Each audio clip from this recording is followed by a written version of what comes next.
नमस्कार बंधुरा village career coaching সেন্টারে তোমাদের স্বাগত জানাচ্ছি। তো চলো আজকে ক্র্যাক পিএসসি ক্লার্কশিপ বাই লীলা রায় বই থেকে প্র্যাকটিস সেট করব। তো চলো খুব তাড়াতাড়ি অঙ্কগুলি করব। আমি একটি কালার সেট করে নিই, লাল কালার, তাহলে তোমাদের সুবিধা হবে দেখতে। তো বলছে কোনো সংখ্যাকে 365 দ্বারা ভাগ করলে 360 ভাগশেষ থাকে, সেই সংখ্যাটিকে 73 দ্বারা ভাগ করলে কত ভাগশেষ থাকবে। তাহলে কি করব, 73 দিয়ে আমরা 360কে ভাগ করব, তাহলে আমাদের কত দাঁড়াচ্ছে। আমরা আমরা যদি 5 দিয়ে গুণ করি তাহলে 3 5 15 5, ঠিক আছে। 3 7 21, না 5 7 35, 36, তাহলে হচ্ছে 365। এখানে 360 আছে, তার মানে আমাদের 4 বার যাচ্ছে, ঠিক আছে। তাহলে আমরা 4 বার দেব। তাহলে যদি আমরা 4 বার দিই, ঠিক আছে, তাহলে 3 4 12 2, 4 7 28, 29, 8। এবার দেখব শেষে 8 বেরোচ্ছে আমাদের, তাহলে শেষে 8 কাটাচ্ছে আমাদের, শেষে 8 আছে আমাদের, শেষে 8 আছে আমাদের বি নাম্বারটায়, ঠিক আছে। তাহলে আমাদের বি নাম্বারটা হচ্ছে অ্যান্সার। চলো পরের অঙ্কটি করি, ঠিক আছে, পরের অঙ্কটি করি চলো। বলছে 3টি ধনাত্মক পূর্ণ সংখ্যার মধ্যে প্রথম দুটির অনুপাত 8:9, ঠিক আছে, এবং শেষ দুটির অনুপাত 3:4। তাহলে তৃতীয় সংখ্যাটি 36 হলে প্রথম দুটির যোগফল কত হবে। তাহলে আমরা কি করব, ঠিক আছে, 8:9,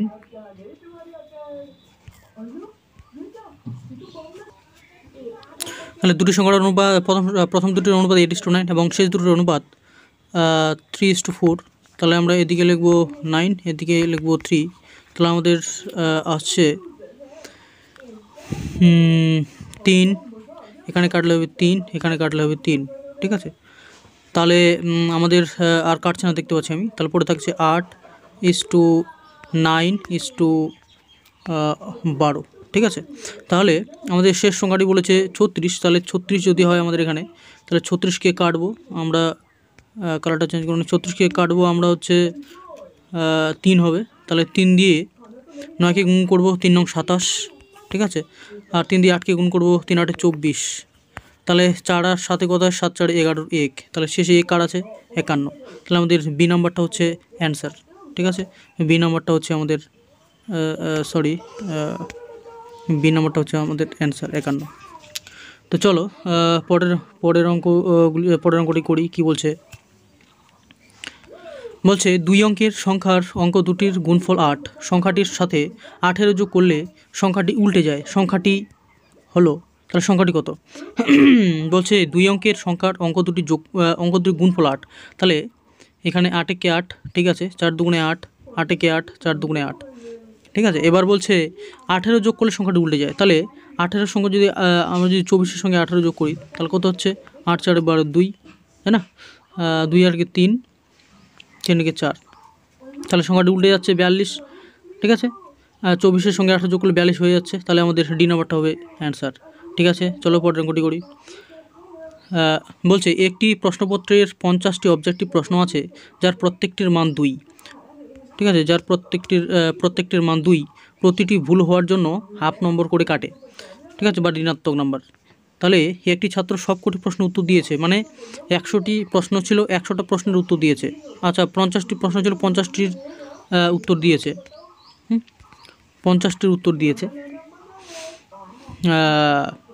এবং সে 50 নম্বর পেল। প্রশ্নের সঠিক উত্তরের সংখ্যা কত, ঠিক আছে। তাহলে আমরা যদি 50টি থাকে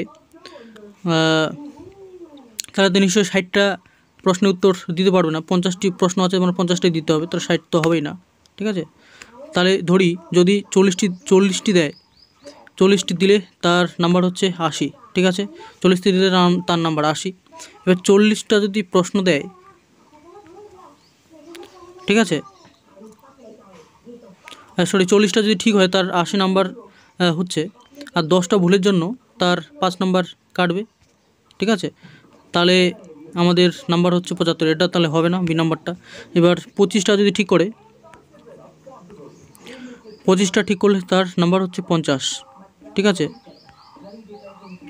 25টা ঠিক করলে তার নাম্বার হচ্ছে 50। আচ্ছা আর 25টা ভুল করেছে, তার মানে 25টা ভুল করলে নাম্বার কাটবে 12.5, তার মানে আমাদের 50 নাম্বার আসছে না। ঠিক আছে, এবার যদি 30টা ঠিক করে আমরা 30টাতে আসি। ঠিক আছে, 30টা যদি ঠিক করে তাহলে তার নাম্বার হচ্ছে 60 নাম্বার। ঠিক আছে, এবার 30টা ভুল করলে 20টা ভুল করবে, 30টা ঠিক করলে 20টা ভুল করবে। এবার 20টা ভুলের জন্য তার নাম্বার কাটবে হাফ নাম্বার, মানে 10 নাম্বার কাটবে। ঠিক আছে, তাহলে 10 নাম্বার কাটছে আর 60 নাম্বার পেয়েছিল, হ্যাঁ 30টা ঠিক করার জন্য 60 নম্বর পেয়েছিল আর 10 নম্বর কেটেছে, তাহলে 60 থেকে 10 বিয়োগ করলে হচ্ছে 50। তাহলে আমাদের 30 নাম্বারটা হচ্ছে অ্যান্সার। ঠিক আছে, তোমরা বুঝতে না পারলে আরেকবার দেখো, বুঝতে পারবে। চলো পরের অঙ্কটি করি, কী বলছে দেখো। কালারটা চেঞ্জ করে নিই, কালারটা বলছে দুটি সংখ্যার যোগফল 2760, বৃহত্তম সংখ্যাটি ক্ষুদ্রতম সংখ্যার 11 গুণ হলে, ঠিক আছে, বৃহত্তম সংখ্যাটি কত? তাহলে বলছে ক্ষুদ্রতম সংখ্যার 11 গুণ, তাহলে ক্ষুদ্রতম সংখ্যাটি যদি x হয় তাহলে বৃহত্তম সংখ্যাটি কত হবে? 11x। ঠিক আছে, তাহলে বলছে দুটি সংখ্যার যোগফল, তাহলে 11x আর x যোগ করলে হবে 12x, তাহলে 12x = 2760। ঠিক আছে, এবার x = কত? তাহলে 12 দিয়ে ভাগ করব, 12 দিয়ে এটাকে কাটলে হবে 12 দুগুণে 24, 36 আসছে, 3 12 36 আর 0টা আসে 230। ঠিক আছে, তাহলে x = 230। ঠিক আছে, এবার বলছে বৃহত্তম সংখ্যাটি কত? তাহলে বৃহত্তম সংখ্যাটি হচ্ছে 11 গুণ করবে এর সঙ্গে, তাই না? তাহলে 11 গুণ করে দাও, তাহলে কত হচ্ছে? 230 আর হচ্ছে 230, তাহলে আসছে 0352, 0352। তাহলে কত নম্বরটা অ্যান্সার হচ্ছে আমাদের?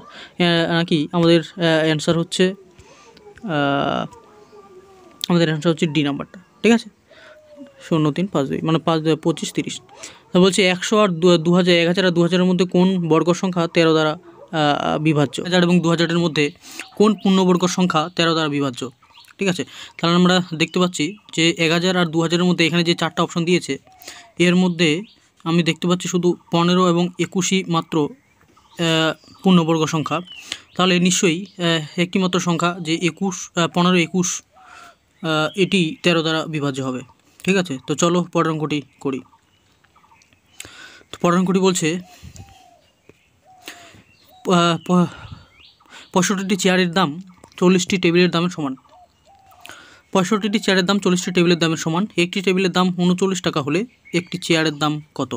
ঠিক আছে, তাহলে খুব সহজে করা যাবে অঙ্কটি, খুব সোজা অঙ্ক। তো কি করব, প্রথমে একটি চেয়ারের দাম ধরে নিই আর একটি টেবিলের দাম ধরে নিই। তাহলে একটি চেয়ারের দাম ধরে x, তাহলে 65x = 40y। ঠিক আছে, তাহলে যদি আমরা 5 দিয়ে কাটি তাহলে হবে 5 13 65, 5 13 65 আর হবে 5 8 40, তাহলে 8y। তাহলে x = 8y আসছে। এবার বলছে টেবিলের দাম 39 টাকা হলে, তাহলে টেবিলের দাম ধরে নিয়েছি কত? টেবিলের দাম ধরে নিয়েছি y টাকা। ঠিক আছে, তাহলে আমরা কি করব, 13 কি বলছে যে টেবিলে ওয়ের জায়গায় আমরা 13 বসিয়ে দেবো, 39 বসিয়ে দেবো। তাহলে 13x = 8 × 39। ঠিক আছে, দেখো 13x = 8 × 39। ঠিক আছে, তাহলে x = কত? 8 × 39/13, 13 দিয়ে কাটলে হবে 3, তাহলে 3 8 24। ঠিক আছে, 3 8 24, তাহলে আমাদের বি নাম্বারটি হচ্ছে আমাদের অ্যান্সার।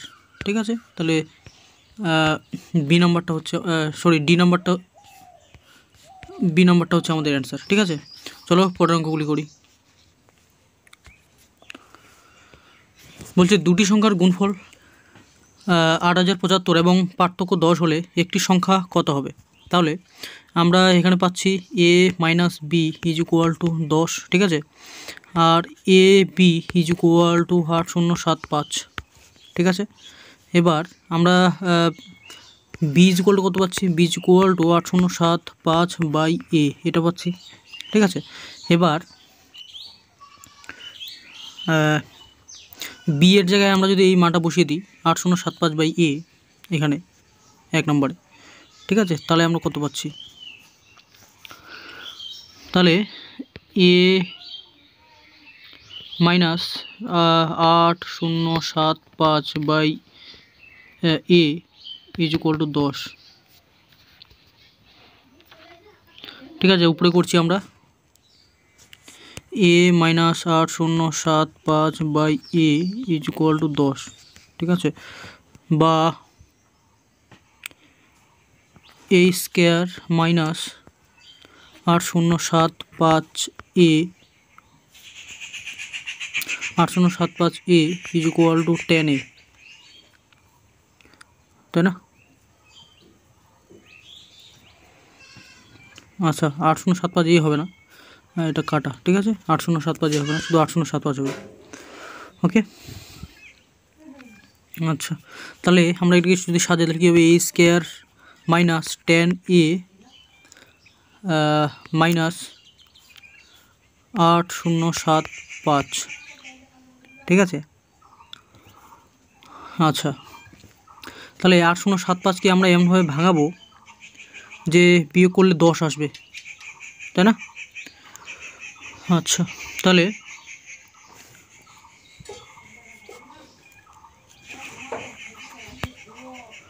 পঁচাশি আর 75 যদি গুণ করি তাহলে কত আসে?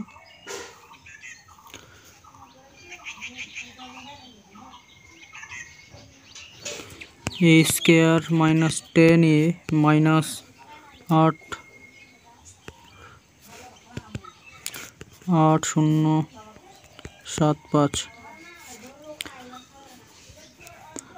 আচ্ছা, 85, 75, 5 5 25, 5 5 আর 40, 5 7 35, 35 আর 40, 35 আর 40 75, 76 77, 7 হাতে 7, 27 56, 57 58 60 61 62 63। তাহলে হচ্ছে না। 105 আর 95 যদি গুণ করি তাহলে কত দাঁড়ায়?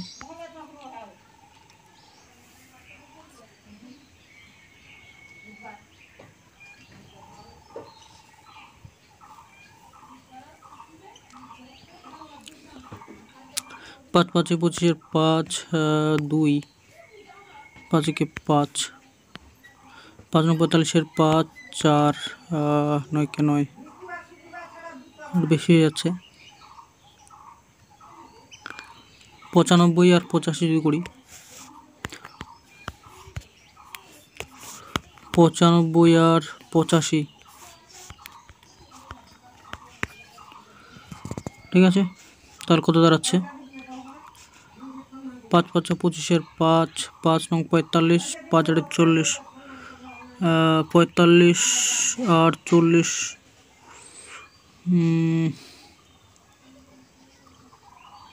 45 40 হচ্ছে 85, 87 7 হাতে 8 8 9 72, 72 আর 8 80। ঠিক আছে, তাহলে 95 85 হচ্ছে আমাদের। ঠিক আছে, তাহলে আমরা কি পেয়েছিলাম? আমরা পেয়েছিলাম a square minus 10 a minus 8,0,7,5 is equal to 0, এটা ছিল। তাহলে এ স্কোয়ার আমরা 0 মেথডে ভাঙাচ্ছি। ঠিক আছে, 0 মেথডে ভাঙালে হবে মাইনাস, তোমাদের জন্য করছি আমি শুধু অঙ্কটা, নাহলে আমি ছেড়ে দিতাম এমনিতেই যে করে নিও। তো চলো আমরা করব, এটা হচ্ছে 95 a 95 minus 85 into a minus 8,0,7,5 is equal to 0। ঠিক আছে, আচ্ছা, এবার a square minus 95 a plus 85 a minus 8,0,7,5 is equal to 0। এবার এ যদি কমন নিই তাহলে কি পড়ে থাকছে ভাই? তাহলে পড়ে থাকছে আমার এ মাইনাস 95। আবার 85 যদি কমন নেই তাহলে কি পড়ে থাকছে ভাই? Plus 85 a minus 95। তাহলে এ minus 95 R A plus 85, a minus 95 তাহলে হবে আর হবে এ প্লাস 85 ইজ ইকুয়াল টু 0। এবার এ ইজ ইকুয়াল টু 95 একটা আসছে, আরেকটা আসছে এ ইজ ইকুয়াল টু মাইনাস 85। ঠিক আছে, তো 95 তো আমি অ্যান্সার দেখতে পাচ্ছি না, তাহলে আমাদের হয়তো প্লাস মাইনাস কথা একটা ভুল গেছে মনে হয়, কারণ এখানে মাইনাস হওয়ার কথা নয়। তাহলে বলছি একটি সংখ্যা হবে, তাহলে আমাদের একটি সংখ্যা 85 হবে, ঠিক আছে। বি নাম্বারটা তোমরা প্লাস মাইনাস এবার দেখে নিও, আরেকবার করবে বাড়িতে তোমরা, ঠিক আছে, তাহলে বুঝতে পারবে। তাহলে বোঝা গেল কী করে আসছে। চলো পরে গুটি করি। বলছে একটি সংখ্যা 4 গুণ ও 9 গুণের পার্থক্য যদি 45 হয়, -4x ইজ ইকুয়াল টু 85, 45 বলেছে না, 45। তাহলে বলেছে 5x is equal two 45, x is equal two 9, ঠিক আছে। তাহলে বলছে তাহলে সংখ্যাটি নির্ণয় করো। সংখ্যাটি ভাই 9 হবে। চলো, বলছে একটি সংখ্যাকে 56 দিয়ে ভাগ করলে 29 ভাগশেষ থাকে, ওই সংখ্যাকে 8 দিয়ে ভাগ করলে কত ভাগশেষ থাকবে? ভাই 8 দিয়ে 29কে ভাগ করবো, শুধু 8 দিয়ে 29কে ভাগ করবো ভাই, কত হচ্ছে তাহলে 3 8 24, 5, তাই না? তাহলে আমাদের ভাগশেষ হবে 5, বি নাম্বারটা অ্যান্সার হবে, ঠিক আছে। চলো, তো আশা করি বুঝতে পেরেছো। চলো পরে অঙ্কটি করি। বলছে 7টি ক্রমিক সংখ্যার যোগফল 154, ঠিক আছে। 7টি ক্রমিক সংখ্যার যোগফল 154, সর্ববৃহৎ সংখ্যাটি কত? তাহলে 7টি ক্রমিক সংখ্যা আমরা কীভাবে নেব? আমরা নেব এরকম 2x নেব প্রথমে, ঠিক আছে, তারপরে 2x নেব, কারণ 2x-এর পরে তারপরে নেব প্লাস 2x প্লাস 2, ঠিক আছে, তারপরে নেব প্লাস 2x প্লাস 4, ঠিক আছে।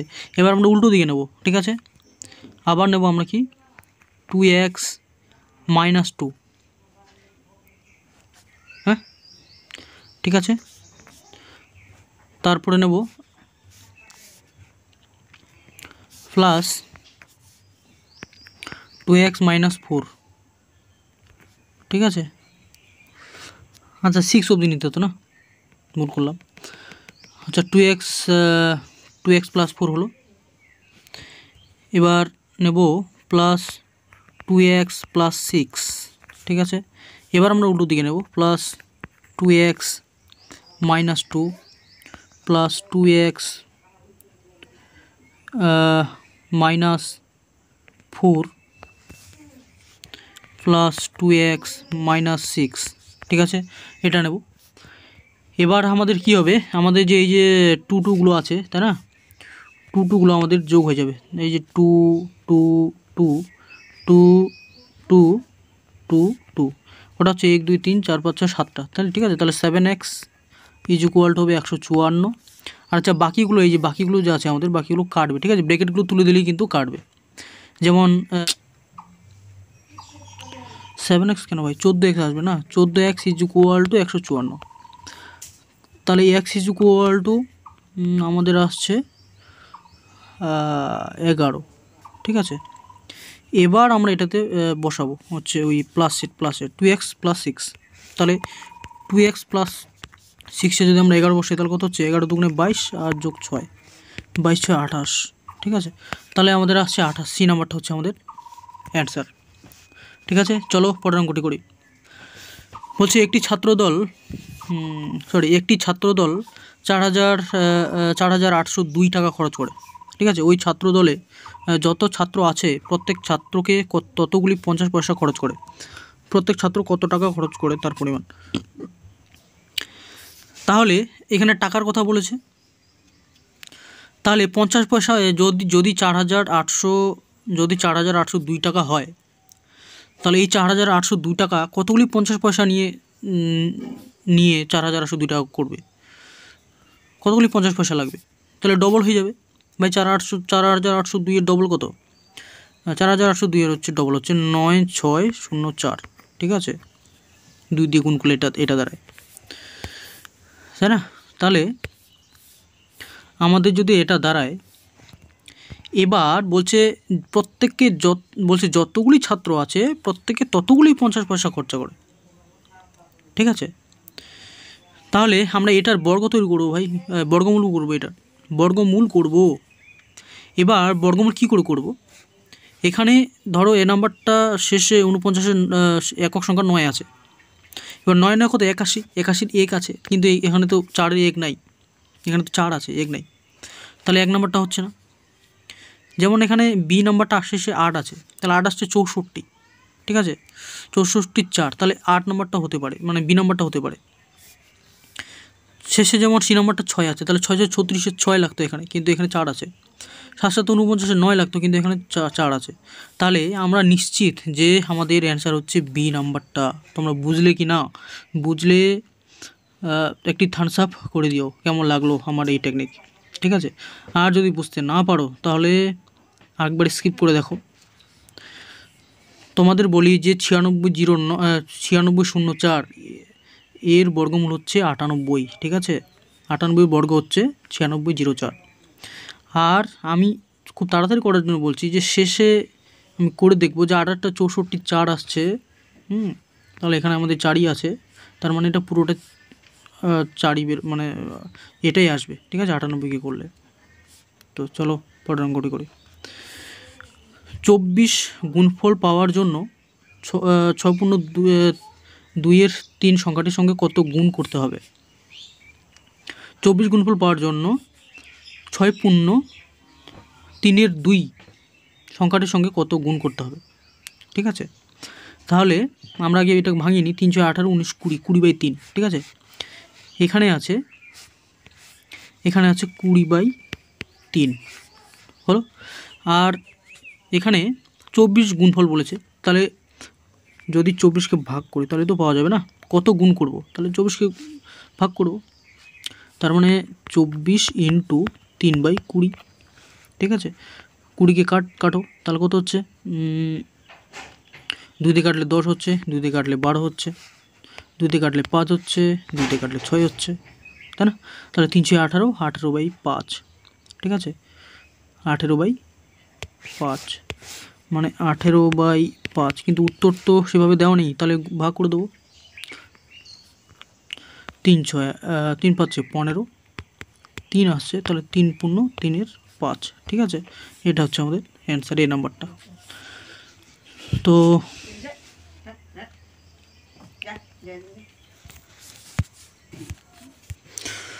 তো চলো, প্র্যাকটিস সেট ক্লাসটা তোমাদের কেমন লাগলো আমাকে কমেন্টে জানিও, আর বন্ধুদেরকে শেয়ার করে দিও, ভালো লাগলে একটি লাইক করে দিও, এবং চ্যানেলটি সাবস্ক্রাইব করে চ্যানেলটির পাশে থাকো। আমরা আজকে নাম্বার সিস্টেম শেষ করলাম এবং প্র্যাকটিস সেট করলাম। প্র্যাকটিস সেট করার পর এবার আমরা অনেকটি চ্যাপ্টারে যাব, লসাগু গসাগু চ্যাপ্টারে যাব, এলসিএম এসসিএফ চ্যাপ্টারে। তো তোমরা কে করার জন্য রেডি আছো? ঠিক আছে, আমি কাল থেকে শুরু করব প্র্যাকটিস এলসিএম এসসিএম ক্লাসটি। তো বন্ধুদেরকে বলে দিও, বন্ধুদের সঙ্গে শেয়ার করে দিও, ঠিক আছে।